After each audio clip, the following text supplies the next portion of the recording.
உள்துறை உங்கள் கையில் இருக்கின்ற இந்த உள்துறையுடைய இந்த மோசமான நிலையை இன்று தமிழக மக்கள் பார்த்துக் கொண்டுதான் இருக்கின்றார்கள். அப்பாவி மக்கள் எந்த அளவுக்கு பாதிக்கப்படுகிறார்கள் என்பதை இங்கே இந்த தமிழக மக்கள் பார்த்துக் கொண்டுதான் இருக்கின்றார்கள். அதுக்கு தக்க பாடம் உங்களுக்கு வெகு விரைவிலே வருகின்ற சட்டமன்ற தேர்தலிலே நிரூபித்து காட்டுவார்கள் என்பதை நீங்கள் மறந்து விடாதீர்கள். 4 ஆண்டு காலத்திலே இந்த தமிழகம் சுடுகாடாக மாறிக்கொண்டிருக்கின்றது. எல்லா இடத்திலையும் பாலியல் வன்கொடுமை, ஒவ்வொரு பள்ளிக்கூட வாசலிலும் கஞ்சா, போதைப் பொருள், போதை ஊசி, இது போன்ற எல்லா வகையிலும் சீர்கட்டுக் கொண்டிருக்கின்றது. இங்கே தமிழகத்திலே பெண்களுக்கு பாதுகாப்பு இல்லை, விவசாயிகளுக்கு பாதுகாப்பு இல்லை, வணிக பெருமக்களுக்கு பாதுகாப்பு இல்லை.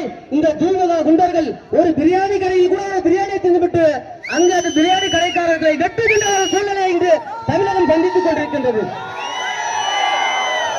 அது மட்டுமல்ல, இந்த காவேரி பண்டிகை பகுதியில் வாழ்ந்து கொண்டிருக்கின்ற அனைத்து சொந்தங்களையும் நான் வேண்டி கேட்டுக் கொள்வது, இந்த காவேரி பண்டிகை பேராட்சியிலே இருக்கின்ற வணிக பெருமக்களே, நீங்கள் சிந்தித்து பாருங்கள். உங்களுக்கு எந்த அளவுக்கு அச்சுறுத்தல் இருக்கிறது என்பதை நீங்கள் எண்ணி பார்க்க வேண்டும். இதற்கெல்லாம் பாடம் புகட்ட வேண்டும் என்று சொன்னால் வருகின்ற சட்டமன்ற தேர்தலில் யாருக்கு வாக்களிக்க வேண்டும் என்பதை நீங்கள் இன்றைய முடிவு செய்து கொள்ள வேண்டும்.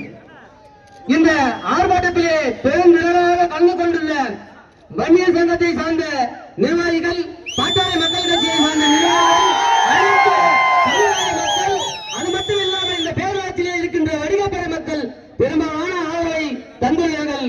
உங்கள் அத்தனை பேரையும் வருக வருக என வரவேற்கிறேன். நன்றி. முன்னாள் மாவட்ட செயலாளர்